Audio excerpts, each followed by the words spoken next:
Welcome to Protea Conversations, the podcast where leadership in business and accounting isn't just discussed, it's explored. I'm your host, Zane Stevens, and thank you for joining me as we delve into the minds of some of the most influential leaders in the industry.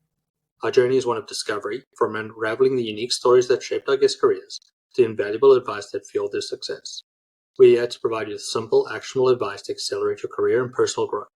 Whether you're a budding professional or a seasoned executive, these conversations are designed to offer insight and perspectives that resonate with everyone. So tune in, engage, and be inspired as we build better leaders together. Welcome to Protea Conversations. Today, I have the honor of interviewing Serena Shoup, founder and CEO of Course Financial and the Ambitious Bookkeeper. After spending many years in corporate accounting, Serena made the leap in 2017 to build a virtual bookkeeping and advisory firm focused on helping online entrepreneurs and course creators really understand their numbers and use financial clarity to grow. She didn't stop there. Seeing a gap in support for bookkeepers and accountants who want more than transactional work, Serena created the Ambitious Bookkeeper, a mentorship, education, and tools platform to help professionals design scalable virtual bookkeeping businesses, serve clients with strategy, not just bookkeeping, and build practice that align with the life they want. When she's not helping clients teaching new bookkeeping or podcasting, Serena's likely hiking or paddleboarding in Arizona with her kids and dog. Serena, great to see you. Nice to see you too. Thanks for having me on. Super excited about this. I'm excited as well. For those who don't know, I have been on Serena's podcast before where it was an interesting experience for me, one of my first podcasts I'd ever done. So I was new to the game of talking to people and talking into the void and hoping somebody will listen. And now I sort of do it all the time. There's a little bit of a thank you for Serena to get me going in the first place by giving me that opportunity. So it's nice to sort of go the other direction and interview you. Though there's been a lot of episodes of your podcast since I was last on it, over 100 additional episodes. I was listening to a few this morning just to catch up and sort of see what you're talking about. And just really great stuff. Really simple, intuitive, well thought out ideas that you're putting on the podcast. So great job there. Thank you. I appreciate that. It's been going on. I think I started the podcast in 2021. So it's been going for a few years, been doing almost weekly episodes. There's been a few weeks where I hadn't dropped it. My current shift is to be more video focused. So I don't know if you saw the most recent podcast. If you're watching on YouTube, I'm going YouTube first now. So you're the first to hear of it, basically, unless you watched that most recent episode. I did watch the most recent one. It was next on my list. I was checking out some of the older ones just to sort of get a flavor of what you're talking about. But to go since 2021, that's quite an achievement in itself. A lot of people sort of burn out on this. I mean, I'm in my second year of doing this and it's exhausting, and I only release an episode every 2 weeks. Great job on a weekly one. Yeah, it's definitely a labor of love. It's my creative outlet. So for me, it's fun. I try to just talk about things that I'm inspired to talk about, so it remains fun. Sort of rolls a question for me in terms of remaining fun. Is it really top of mind topics? I know you have the Q&A type sessions where you answer questions and all of that, but you sort of wake up on and go, okay, this week, this is what I want to talk about? Or do you have some sort of schedule that you plan out? Sort of what's your inspiration in terms of what you're talking about on a weekly basis?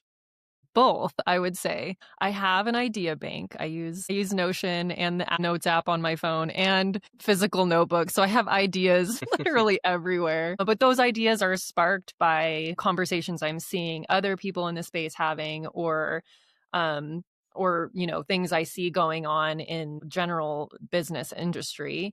And whatever I feel compelled, I'll draw from that bank of ideas when it's time for me to publish an episode. Like, for instance, I had pretty much the next 3 of episodes planned out based on just trying to revive some old content on my podcast, which I had kind of mapped out. And over the last few weeks, I've looked at that and been like, I'm not inspired to talk about any of that. So I'm probably not going to put those episodes out yet. So that's kind of like how I roll. If I don't feel like lit up about talking about it, then I know that's going to come through when people listen.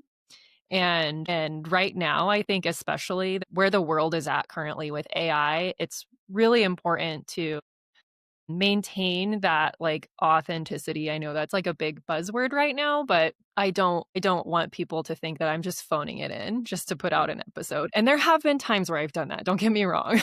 Mm-hmm.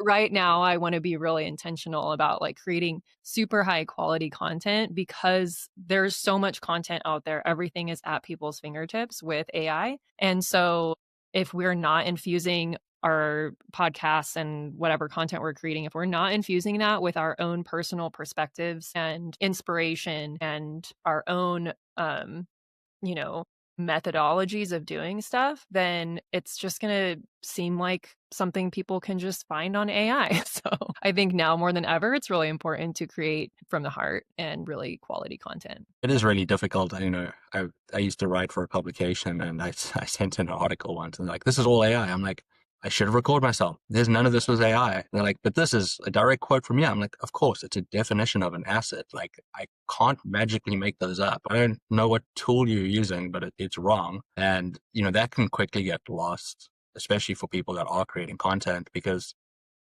I think sometimes if you're talking, really smart points, it can come across that it's very scripted and AI wrote it for you, where realistically, you're just a smart person. Part of that, I think that becomes very critical when we are creating content, especially the type of content that you're creating, is that storytelling becomes so important. And absolutely. I couldn't agree more. And I've gotten to the point too now where I'm like disclaiming the stuff that I'm creating. Like, I did not use AI at all in this. I've been starting to put out right now it's kind of a bi-weekly newsletter. That's just kind of how it's chicken out. mm-hmm. But it's behind the scenes, my own thoughts, my own inspiration of when things hit, I'm going to write about it. And I've promised that I'm not even ideating with AI on it. This is truly from the heart. And I felt the need to like disclaim that because that's like the easiest way to use AI is to help you come up with ideas or to help you script stuff out. And I just, also it like damages our own creativity when we rely too much on that kind of stuff. So anywho, that's kind of, I know this probably wasn't what you wanted to talk about today. No, this is great. I mean, because it does roll, like, one of the things that I sort of posted about this on LinkedIn probably 2 months ago. And, I was definitely like leaning probably too much into AI. It made a big like adjustment in the way that I used it, especially for my writing. Because as much as it was my own ideas, I was probably letting the AI do more heavy work than it should have, right? And part of that is my grammar is not the greatest to start with, so I need as much support as possible. And, if I had to write the way I talk, there'd be way too many like cuss words for it to be able to be published. So I got a little lazy in terms of what it is. Like, because my own ideas, I'd write in as much as I could, but then I'd sort of let it go with it.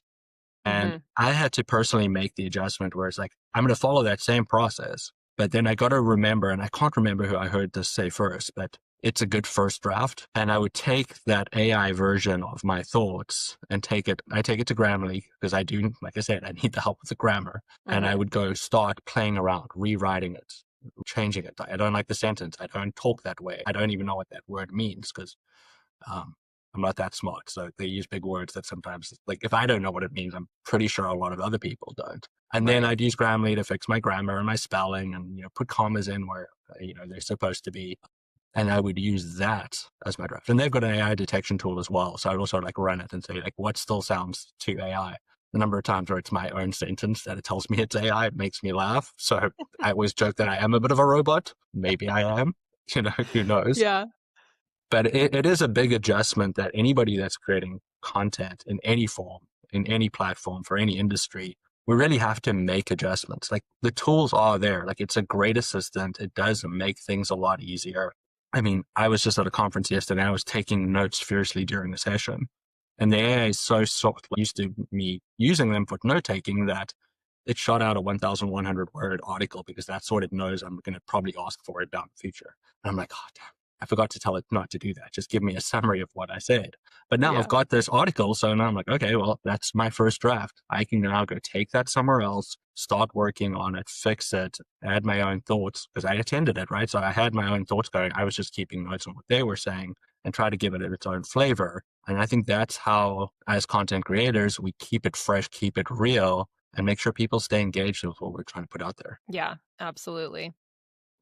Yeah, I like that. I've seen, and maybe it's just because of like now my YouTube algorithm or whatever, but it seems like When AI first, hit the masses, like ChatGPT, like a year and a half ago at this point, Mm-hmm. and everyone was like, oh, everyone's using it. And so it's like we all started using it for creating content. And then like now everybody is like pulling back and being like, oh, actually, like I'm not as creative anymore. I just like there's like this brain atrophy that happens when Yep. you use too much chat GPT and you're not being able to strategically think for yourself. And so I think the pendulum is swinging back to the other side. And I'm really excited for that. But I also know there's a lot of people out there that are still like, use AI to do everything. And that's okay too. Maybe my content won't be for those people. Yeah. And, on the sort of creative side, I think there's ways to sort of try keeping creative while still using AI. So one of the things I do with my kids is we create like fake Pokemon, like our own designs that come up. And we've gone from like really detailed, like explain every detail of the Pokemon and what it does and the lore to now we're going to draw the picture first. And we're going to then feed that picture in and say, okay, make it a better version, put it in that anime version of Pokemon so that it looks like it or create, So even in like, there's finding ways of using AI in very creative ways to keep that creative part of your mind going, that you just got to find whatever that works for you. For me, having a little bit of fun with my kids, it could be something different from somebody else, but use the tools available to you. Find ways to realize this assistant can make your life easy, but if you don't keep the creative spark going and if you don't keep the thinking going and if you don't keep listening to audiobooks, reading books, attending conferences, your thoughts will end up becoming stale because all it's going to end up doing is just regurgitating what you've previously put into it. It's like Zane likes to say this, so he just keeps pushing that through. It's like, oh, that's what Zane says, right? So it's a great tool. We just all need to figure out how do we not let it rule our lives and rather use it as it's supposed to be, which is an assistant. Yeah, absolutely. Definitely a little bit off topic, but I love the where this has gone. Right. And this is why I like doing this type of podcast as well, because not very scripted. We just go with what the point comes in. What I wanted to actually start today.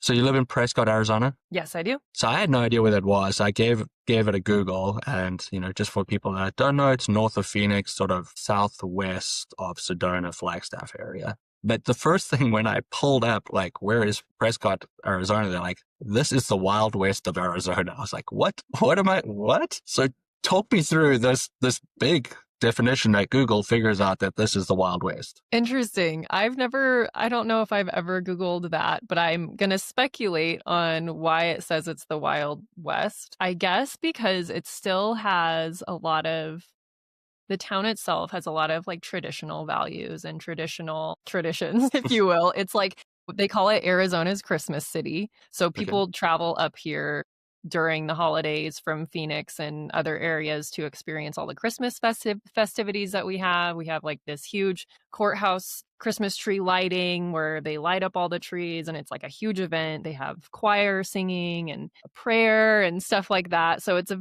there's some traditional stuff happening. We have the world's oldest rodeo. So there's a lot of cowboys here. And politically, it's definitely right leaning. So that's probably the biggest reason they call it the Wild West, because it's different than most of the United States in that regard. And I think that's got a little bit of history that we don't need to jump in right now. Probably not very good for the algorithm.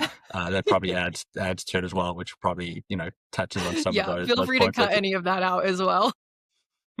No, that's fine. I think we skirted around its history enough. But it was just interesting because I'd remember seeing it on your profile, but I never really paid attention. Yeah.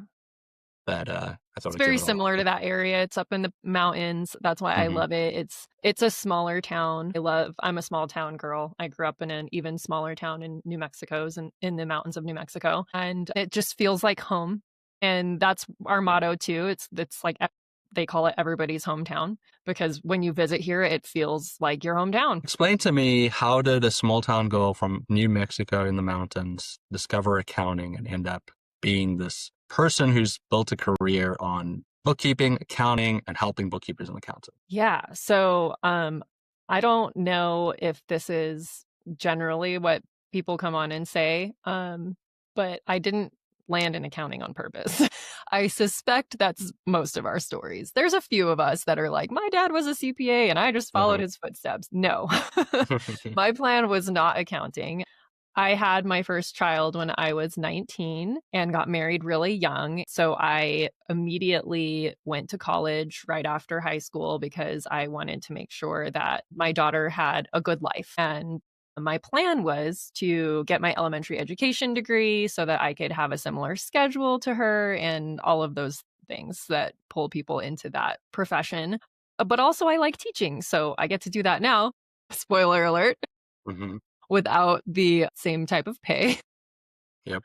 But yeah, so I originally went to college for elementary education. And when I was in the midst of going through the education program, I ended up a single mom. So I had to get a job. And the only place that I ended up being able to be hired was with like very little experience. At this point, I had a couple years of experience waiting tables. I knew I didn't want to be doing that because I needed my evenings at home. So I was kind of limited on where I could work. And one of my friends worked at a local food co-op, which is a small grocery store. It's like natural foods, a cooperative. Go Google it if you don't know what that is. I won't bore you with the details of the structure, but for those who sort of want to quick it, like REI is a cooperative. Yes. That's the big version of what these small grocery stores can be. Yeah, it's like a patron-owned corporation, basically. So my friend worked at a food co-op in the produce department, and he said, hey, I think we're hiring. You should come in. And I was like, great. I have no idea what position they're hiring for, but I just really needed a job. So I was honestly willing to do whatever. I was willing to sweep floors. I was willing to stock groceries. And I came in and interviewed, and I interviewed with the finance manager who was like co-manager of the store. And we were talking, and she had mentioned we use this software called Peachtree in the back office. And I was like, oh, my dad used that in his HVAC business. So I have a little bit of experience like creating invoices and doing basic tasks at that point. Because I mean, he used that when I was in high school. So that is actually what ended up pretty much getting me the job in the back office of the store. And so I started out just answering phones, doing special orders, because this was before you could really order everything and anything on Amazon. So people that needed different supplements and healthy foods would order it through our store and then come pick it up. And so I did a lot of that. I did the daily deposits. So I counted the money, and I was super accurate and really efficient. And so the finance manager was like, you're really good at this. Would you like to take over accounts payable? And I was like, sure. This is fun. I know how to write checks. And so I quickly like rose through the whatever ranks there were in the back office of a tiny little grocery store and became the office manager and became ultimately the finance manager, because little did I know this woman was actually mentoring me to take her place because she wanted to quit. And so I came into work one day with a manila envelope on my desk, which had the store keys, her credit cards, and a resignation letter of like, I'm no longer working here. I'm handing the keys over to you. Well, I was like 22 or maybe 21 at this point, because I wasn't done with college yet. Also, by this time, I had started taking accounting classes because she was like, you're really good at this. Have you thought about maybe just taking some accounting classes so you understand the foundations, yada, yada. So I had taken a couple accounting classes and decided to change my major. So at this point, I'm majoring in accounting. I'm still in college. I'm still a single mom and working like 30 hours a week and going to school full time. And now I'm tasked with convincing a board of directors that I deserve this position. So what they did, they gave me the chance, which was really awesome, because I only had at this point like a year or two of experience in that, not even a year probably in that role. And so they brought in the CPA firm from next door to shadow my month-end process to make sure I was actually doing everything correctly. And I was, because I had a really good mentor. Yeah. And also I was studying for accounting. And so I had my college professors that I could bounce ideas off of when I got stuck. So I feel very strongly, and this is why I do what I do now, is having mentors in your circle, people that you can bounce ideas off of and have double check your work if you're not confident in it. is really, really important and helpful Yep. in your success. So yeah, I got to keep the position, and I also had to learn how to present the financial statements to a board of directors who were volunteers, and most of them had no business background. So that was my first taste of explaining financials to people who were pretty much clueless. Yeah. Gosh. So Yeah. it's what we all live with on a daily basis right now. Here's a set of financials. Do you know what any of it means? It was really fun trying to explain deferred taxes and all of that because we were GAAP basis and we went through an audit every year. We had an Oh, outside wow. audit firm and all of that. But I don't miss explaining those level of things. I'm like, I love having the cash basis clients I have now. We don't have to worry about talking about deferred taxes and deferred revenue and stuff like that. Yeah, for the non-accountants on Yale, people that haven't had to do accrual accounting, that's a big deal. What Serena's just saying is ridiculous. That is a lot. If anybody's lived through an audit, either side of it, being the auditor or being audited, it is a ton of work. It's really hard. It is stressful, because they're there to find mistakes, basically, right? Like, I mean, that's not the We're real job. confirmed that your reporting is accurate. Yeah.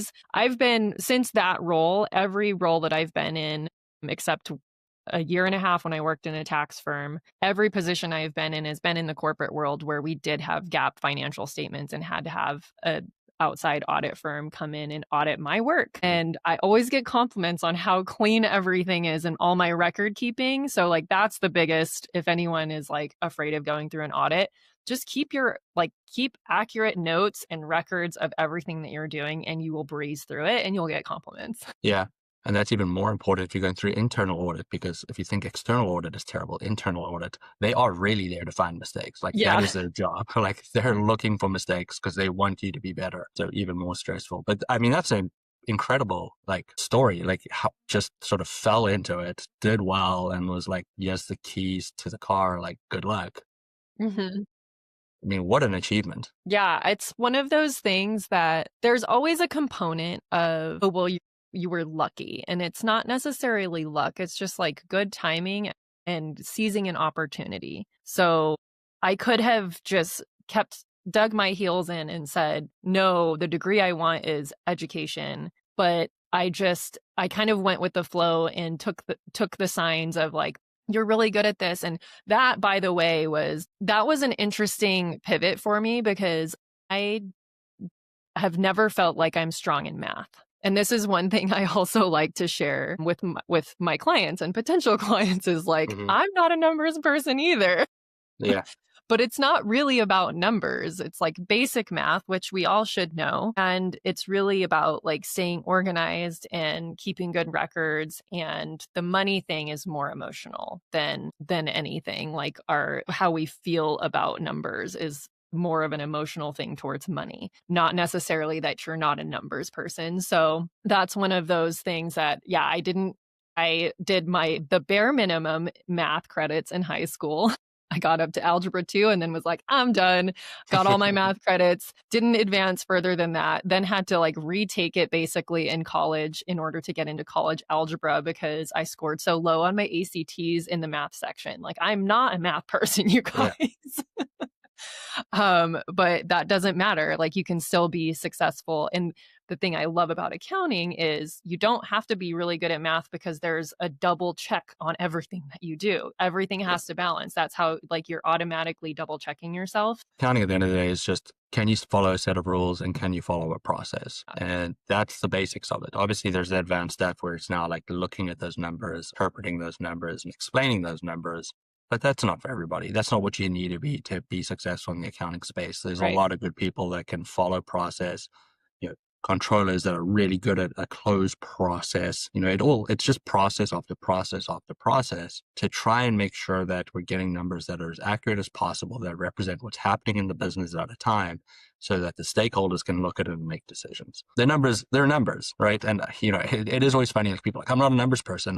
My favorites when somebody was like, oh, I worked with a client where like they make $1 million a year. Now we got one that's $20 million a year. It's so scary. It's like, who cares? It's still the same thing. It's just bigger numbers. It's not like things become all of a sudden a lot scarier because of it. It can become a little bit more complex because they might now need to have an audit, all those types of things that come along with it. But that just means there's more rules to follow and more processes to put in place, right? So again, it's just follow the rules, do the process, be efficient, don't be scared to ask questions, and you can be successful. Yeah. The other thing that I think really helps in an accounting position is understanding the operations of a business. And that's also one of the most valuable things I got out of working at that store was, yes, I worked in the back office, but I also gave the cashiers breaks. So I knew how to run the cash register. I troubleshot the cash register when things broke and was on the phone with tech support. Like all of that random, like, and if somebody didn't come in that day and the produce truck needed to be unloaded, I did that. If someone needed help stocking groceries, I did that. I did inventory on the entire store. Like I knew the operations inside and out of that store. And that has been a huge foundation of how I work with clients is really once you understand how the business is operating, then you can find the areas where maybe things are falling apart. And that's why we're not getting the numbers that we need, or like we can improve this process operationally. And then we'll eliminate the need for all this back end like data entry or whatever. So no, I mean, it is important. The last company I worked for in South Africa, we had sort of business unit accountants, and we had 2 reporting lines. One was to the CFO, and the other was to the general manager of that business unit. And it was our responsibility to sit in those meetings and understand what's going on in their business, because that would relate to the numbers, which we could then explain up the line, which would have to go to the board of directors of a listed company to explain, right? So it is really critical to do that. I don't want to dig too much into the niching side, but that's one of the reasons, it's important that I'll advocate for niching as well, because the more the same businesses you do, the more you understand their challenges, their difficulties, and you're able to spot issues quicker because you understand at least what they're trying to do, maybe not their specifics of every business. You need to learn that, but you know what the industry is and what they're trying to do, what they're trying to replicate, what they're trying to achieve. And that can make a big difference, rather than like jumping between 10 different clients that work in 10 different industries. And you're just like, I don't know what's going on. yeah, absolutely. So you still own an accounting firm? I do. And it's a constant, I was just talking to one of my friends yesterday, like every day I feel differently. Like, do I want to just go all in on that or just go all in on this? But I love both. So for the time being, I'm going to still do the juggle of especially having my own firm. It creates, it's a nice playground for testing things out and continuing to be relevant in coaching and mentoring other bookkeepers and accounting firms. Yeah. My accounting firm is called, of course, Financial, and that's after multiple iterations of name changes and rebranding.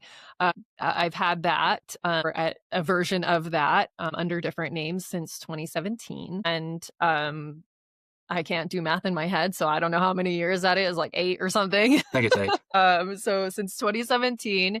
And for the past probably 5 years, we've been serving online businesses as our main niche. And that can include e-commerce, course creators, coaches, consultants, and agencies who primarily operate online. However, I will say that some of my online businesses have created brick and mortar businesses on top of that. So that's where my retail experience has been very helpful. So yeah, I love the niche the niche habit I'm trying to break is actually saying it correctly. I don't even know what the right answer is. So you use you, like whatever, it doesn't matter. Like I say niche, and I don't know if that's right, but it's what I say. Yeah. And yeah, I love the clients that we work with. It's a different mindset of people that primarily work online, which I love because they're more tech forward. They're willing to meet on Zoom. They're willing to also not meet. They're willing to watch a Loom video. And it just works really well for what I'm trying to build. So yeah, that's who we are. And I have 2 part-time bookkeepers and a part-time account manager. So most of the work right now is done by my team. I have a couple clients where I am the CFO. So I meet with clients and we do forecasting and strategizing together. And then I have one client on QuickBooks that I refuse to make my team handle because they're all very efficient in Xero. Fair enough. I think you still have one. I know you're heavily in with the Xero crowd. Yeah. I'm on the other side of that imaginary wall on the insured side. Any specific reason that you leaned in there? For Xero, well, when I was starting my firm and I was doing CPE and, all of the things, all the free CPE is all like these tech companies that want to get in front of accounting Mhm. firms and stuff. And that's how I discovered Xero. And then I realized, oh, if I get Xero certified, I get 4 hours of CPE. And so I did that. And then I also set it up for my firm. And honestly, I preferred it because coming from a corporate background where we have ERP systems that are very locked down, where you can't delete things and all these controls in place, Xero felt more comfortable for me in that regard. I can go in and mess up a QuickBooks file so fast because it lets me. And I felt like if I, trained accountant with 15 years of experience in accounting, struggle with QuickBooks, then most likely my team who have less experience are probably also going to struggle with it. So yeah, I just decided to go all in on Xero. Having said that, that's one of my most recent podcasts is talking about if it's time to switch to Xero and how to know and all the things. And I play devil's advocate in that podcast because it's not right for everybody. And it's a long transition if all of your clients are on a different software. So yeah, I was working in QuickBooks and Xero from the beginning, and then I've helped in other situations too, like Buildium and Zoho, and it just creates so many inefficiencies, especially when you start bringing on a team, even for yourself, even if you're solo. Very inefficient to context switch like that. Part of choosing Xero was wrapped up in choosing a niche. And when we laid out all of our clients and decided which ones we love working with most, one of the reasons we loved working with them is because we had put them on Xero and the work was more efficient and easy. And so that's kind of how we came to that conclusion. Really interesting. Yep. Definitely when it comes to software, not one size fits all. For us, Xero is not a good choice for the wine space and manufacturing. It just isn't. Yeah. Just doesn't make a lot of sense. I'm sure it is significantly better, and we found it works really well for our space. But I can see, especially on the e-commerce side, how Xero could be a great option for them, just in terms of the APIs and the way the data pulls through. Makes a lot of sense. Always good to hear the other side of it. Such a weird environment where I'm a Xero person, I'm an insured person. I'm like, well, it's just a piece of software, guys. Let's help each other out and do some accounting. Yeah. And talking about helping out, that's sort of where you really shine. And the Ambitious Bookkeeper has helped a ton of people over the time. And there's a lot of great resources and training. And obviously we spoke a lot about the podcast already. Tell us about how the idea of the Ambitious Bookkeeper came about. Yeah. So when I was in the early stages of building my firm, like I said, I have my accounting degree. I have a CPA license. And I did have QuickBooks training and Peachtree. Like I've worked in small businesses with small business systems already. So I didn't need a program or help learning how to do bookkeeping. But I really struggled with learning, like figuring out like what does a client need when we bring them on? How do I even get clients? Like all these questions. How do I onboard a client? All these questions that I just kind of recreated the wheel and struggled through. I continued to see other people in my similar situation where they had the background and the experience, but it's like the business building activities that they really struggled with. And that other component that I talked about, when you go out on your own, you no longer have a boss that you can have review your work and like talk you through situations and bounce ideas off of people. And so with those two things, I realized that there at the time was a gap in what was available to us. There were these programs that are made to help people become a bookkeeper if you didn't go to college for accounting or you're, changing careers or whatever. And then there were these other programs that to me felt a little too corporate and buttoned up for my liking. And I wanted to create a community that was kind of in between, something that people could be a part of, even if they don't have an accounting degree, but they have experience in bookkeeping and they're just trying to kind of elevate their experience or have that community around them and a mentor to help support them and confirm that they're on the right track with things. And then the other people like myself who have the background, the degree, and they're just going out on their own, but don't want to do it alone. And so initially, I just started creating blogs on answering those questions that I kept seeing in Facebook groups because I was answering the questions in the comments, but I was like, okay, I'm repeating myself over and over and over again. So where can I write this where I can just direct people to the blog and give them the information that they're asking for without having to rewrite it every time. And so the brand started as just another tab on my firm's website, and I didn't know what to name that tab. And so I was like, I don't know, like Ambitious Bookkeeper. It wasn't very well thought out, but I wanted it to have the term bookkeeper in it because I wanted to attract people from the bookkeeping community to that. So it's like if they ended up landing on my page, they knew there was a resource for bookkeepers. And so I named the blog The Ambitious Bookkeeper and just started posting when I had time, answers to those questions and creating some content around it. And that was like, I guess 2.5, 3 years into running my own firm. So everything was still very fresh in like how people felt. And then COVID hit and lots of people all of a sudden wanted to start a bookkeeping business on the side because they were home and they didn't know when they were going to go back to work. They had all this extra time and the skills. And again, perfect opportunity, maybe a little bit of luck, but I had just been developing like a PDF workbook basically with like how to start your bookkeeping business A to Z, with all the resources kind of that I had come across and the softwares that I was using. And I just packaged it up into a $27 PDF. And at this point, I had started to build some relationships. And so I had started to build a tiny little email list. I don't know, maybe there was like 10 people on it at this point. And I emailed everyone and was like, what if I put all of this into a PDF? Would you buy it? And people raised their hand and said yes. And so I got really scrappy. I created a PayPal link and was like, here you go then, put your money where your mouth is. After the first person clicks buy, I will create this over the next week. I'm a huge proponent of not creating things unless I know people actually are going to pay for them.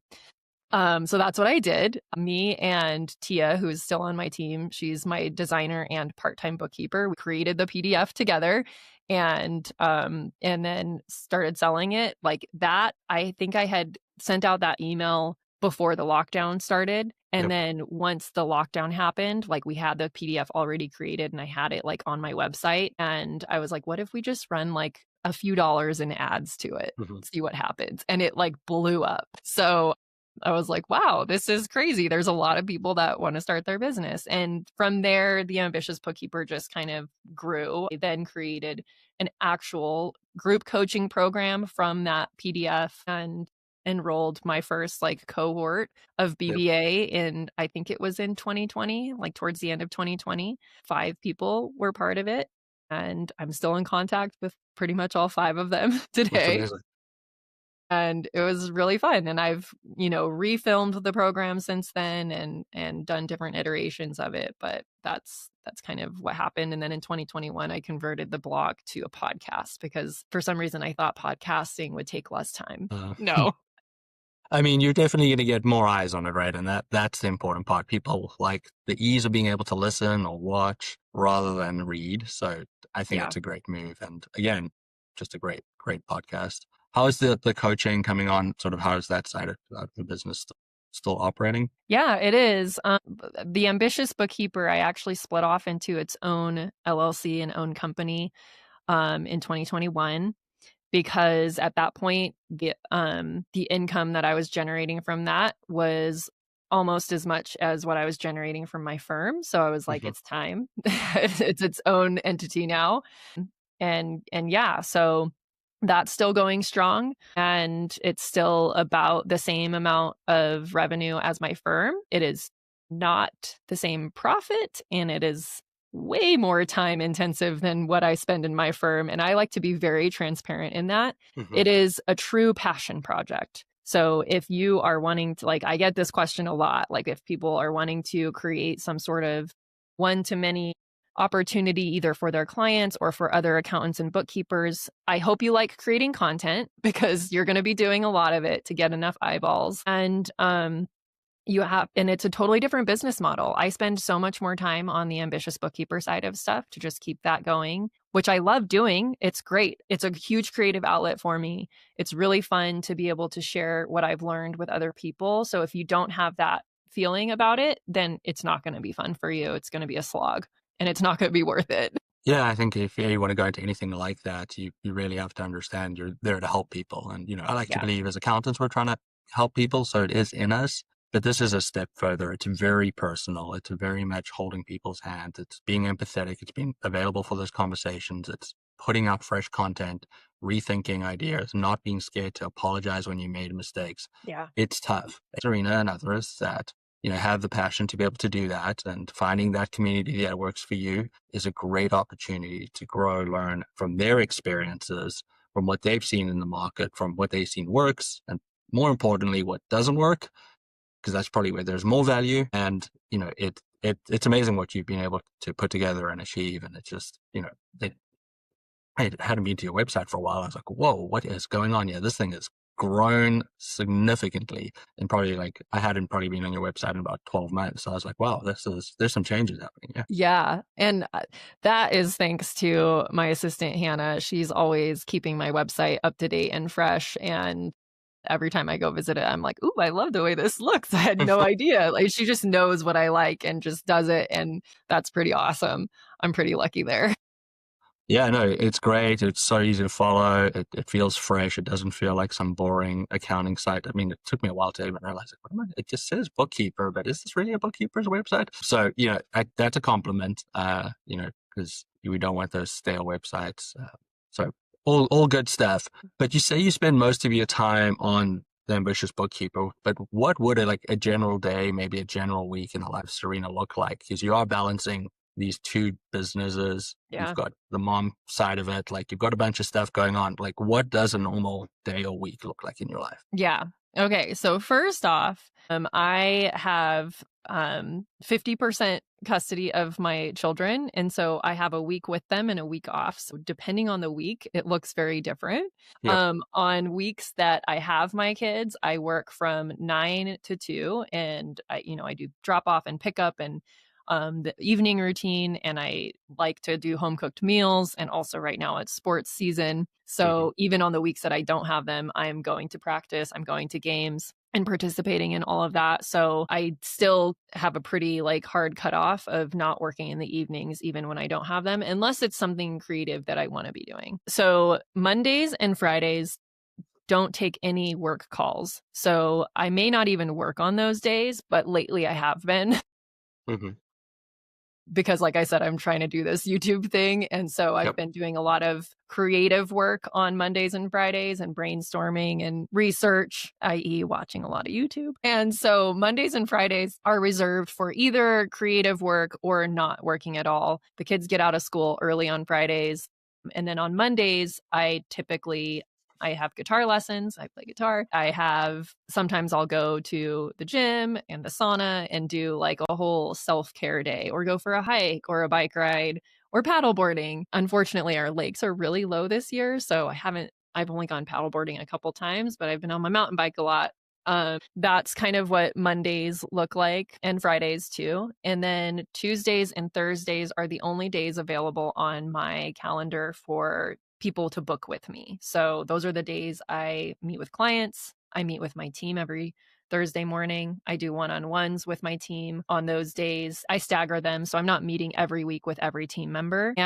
But we do meet weekly as a team every Thursday morning. And then podcast interviews for my podcast will typically be on Tuesdays and Thursdays. Wednesdays, like today, is the day that I have reserved for either deep work or content creation, same type of thing. So if it's the beginning of the month, it might be deep work on a client project or onboarding a client or just doing the client bookkeeping. And if it's not the beginning of the month, it might be a podcast interview on someone else's podcast, or creating my own content for my podcast, solo episodes, videos, whatever. And yeah, that's pretty much what my weeks look like, whether I have my kids or not. But there's a hard stop at 2 p.m. to go pick them up when I have them.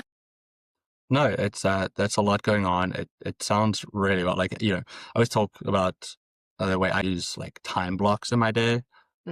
But that's weird, much different. You have weeks, day blocks, and that's also a great way to do it. I probably need to be better at that. It's probably some great advice for Zane. You set some specific days across, or I tried to do it for a while, didn't quite work for me. But I do know it works, and especially when you want to get that deep work or you want to do the content creation, it's great advice for anybody. It's just set your calendar, block it. There's a lot of people out there that talk about the success of blocking your calendar, specifically days, only doing team calls on a certain day, only doing client calls on a certain day. It allows you to have that right mindset going into the day. Today is Tuesday. I know I'm going to have a lot of conversations with a lot of different people. Be prepared for it. Like, have that extra shot of coffee in the morning if you need it, or get out for an early walk because you need the fresh air to get your brain going. Right. So great advice in a busy lifestyle, running multiple businesses, having to balance kids. Figure out what works best for your calendar and run with it. Yeah. And your personality. Like, I'm the type of person that I have a really hard time sitting down to work on something if I don't have multiple hours to focus, even if it doesn't end up taking all those hours. It's a weird mindset thing for me where I'm like, I don't even want to start the onboarding project unless I know I'm going to have 3 hours to work on it, or the cleanup, or whatever it is. And I also like to batch content and stuff. So it's like, if I'm feeling good enough to be on camera, then I want to be able to be on camera for 6 hours and get it all done with. Yeah, it's a great way to do it. Serena, you've had a ton of success and you're running 2 really successful businesses. You must have received some great advice over your time. Do you have like a best piece of advice that pops in your mind on a regular basis that sort of helps you drive forward? Yeah. And if anyone listens to me, this is old news, but my biggest and most helpful mantra, and I don't even honestly remember where I heard it, but it was near the beginning of my entrepreneurial journey, especially when I started creating content, was done is better than perfect. And especially as an accountant, where there's a right and a wrong answer for most things that we do, pretty much black and white thinking. And we tend to all have, not all of us, but a lot of us tend to have that. We're rule followers by nature. That's why we were drawn to this profession. And so it's really hard to not be a perfectionist. And when I started creating content, I had to be comfortable with being really sucky at it, and like just continue to push forward and get it out there, even though it wasn't perfect. And I used to get, when I started my email list, especially, and I would send emails, I've been writing those myself from the beginning. There's typos because I'm one of those people that doesn't like to proofread. I'm just like, it's done. I'm done looking at it. Yep. And I would send stuff out, and I don't get it anymore. I think maybe my team just deletes them immediately so I don't see them. But I used to get emails where people would correct me, and they would be like, oh, you spelled this wrong, or you like, did you mean this, or whatever. And it's like, if you are spending 5 minutes out of your day to respond to somebody like about their grammar, like, come on. Yeah, I wish I had time for 5 minutes to fix people's grammar. Yeah, this is why I let those things happen, because I want people to understand that it's not the end of the world if you send something out with a typo. Like, who cares? So done is better than perfect. At least you read the email. Hopefully you got the message I was trying to get across. Like, did the typo really matter? Did the misspelling really matter? The grammar, like, did you understand the message? Because that's what actually matters. And so when I kind of I had to let go of those types of things because they used to really bother me. And yeah, I just had to remember, like, whoever needs the message is going to receive it, whether it has typos or not. And if they want to email back and correct me, then at least I know they're reading my emails. And that's the compliment right there, right? Let the haters hate, and let's just get it out there. And, it's a good point. Perfectionism gets in the way of a lot of things getting done. And most people aren't even going to notice those differences. And part of it, sometimes will come with it. It's just part of the charm. So just get it done. Just move forward. Give it your best effort. I think typos are a huge benefit because now you know that this wasn't written by AI. Yeah. Maybe I got to add that to my editing process. Make typos in every article I do, just so people don't think it's AI. Clickbait. Exactly. Or what is it called? There's a term for a rage baiting, when you purposely say things wrong to get engagement. Yeah. Like those videos where they're like, add milk, and then they pour in like Coca-Cola, and you're like, what are you doing? Yeah. It gets the clicks. Sorry, this has been really great. You've shared a lot with us today and a ton of personal stuff, but we do like to finish with the question of sort of share something about your personal life that will give us just an insight into who you are outside of your business. Yeah. I guess I kind of hinted at it before, but I play music, I play guitar, and I write music. So I go to guitar lessons, but they're more like writing sessions. So I'll bring whatever I'm writing. At heart, as you can tell, I'm an artist. Mm-hmm. I'm not a numbers person. Yeah. And yeah, so I've been working on developing a catalog of music. I started writing music again in the last couple of years. And before that, I had stopped playing music for like 15 years. And I, recently picked that up around 2021, 2020-ish, picked the guitar back up and started writing and singing again. And so, yeah, that's kind of an insight, I guess. Isn't there like a fairly viral video of you and Scotty and doing a performance? Oh yeah, I don't know if it's viral. In the accounting world, it's viral. That was a really cool opportunity. Again, one of those luck meets opportunity / like even though it scared the shit out of me, I don't know if I can guess, you can bleep it out. Even though it scared me to get up on stage at XeroCon in front of over 1,000 people, it may have been close to 2,000. I'm not really sure on the head count. I knew it was going to be scary, but I knew I had to say yes. That was one of those things that if I didn't and I went to XeroCon and watched him up there by himself, even though he invited me, I would be so mad at myself. So if you ever, like, that's a good litmus test on like, should I do this thing or shouldn't I? If I look back or if I'm at that thing that I should have said yes to and I'm mad at myself or upset with myself for not saying yes, then say yes. 100%. And you would grow when things are hard. So go do those hard things, grow a little bit. I will also find that video and I will link it in the bio to this episode so that everybody can go listen to Serena singing with Scotty and his rapping. I don't know, what do you want to call it? Expertise, I guess is the right way to go about it. But this has been really fantastic. It's been so nice to talk to you again. We do like to finish Protea Conversation with rapid fire. So I have 5 questions if you're ready. Let's do it. What's your dream vacation? Hawaii. Do you prefer audiobook or paper books? Both? Is that an option? Depends on the book. For novels, paper, by far. I can't do audiobooks with novels. But for like business stuff, I can do either. Good. If you had 20 minutes to exercise, what would that exercise be? I do that when I only have 20 minutes. It's called Mama Strong, and it's just a mat, high intensity kinesthetic type workout. What's your favorite piece of technology that makes your life easier? Ooh, my favorite piece of technology that makes my life easier is an app called AnyList. And like I said before, I really value doing home cooked meals for my family. And this helps me plan out my meals because you can import recipes from blogs and all that kind of stuff. So when you're scrolling on Pinterest or whatever for recipes, you can import them to your list. You can tap on the ingredients and automatically add them to your list. And then also, if you do like Instacart or Walmart online grocery orders, it imports to that and you can do your grocery order from the list that you make. It's awesome. And it's like $15 a year. Wow. Yeah, that is. Seems totally worth it. Any like specialty recipe that you're working on that you're about to like pull out for your kids? No, I did one last night, but lately I've been gluten-free and dairy-free. So I've been like kind of adapting all of my previous recipes to that diet. Last night I made soba noodles, which are like an Asian noodle with like a peanut sauce. And I did those with like rice soba noodles. So that turned out good. Sounds delicious. Our last question, and this one sort of ties in quite nicely. What would your death row meal be? What would that final meal be? Probably lasagna, because I wouldn't care about gluten or dairy at that point. Just go full in. Like it's going to end anyway, so who cares what it's turning to my body? All the cheese, all the gluten. I love it. Serena, thank you so much for your time. I really appreciate you being Thank you so much for having me. It was a blast. And with that, we ended another Protea Conversations. Thank you for joining us in this journey of learning and inspiration. Today, we've gained insight from our guest and taken another step towards understanding the diverse tapestry of leadership in business and accounting. Remember, each conversation is a step towards the positive transformation of business leaders. We hope our discussion has given you valuable takeaways to apply in your own career and life.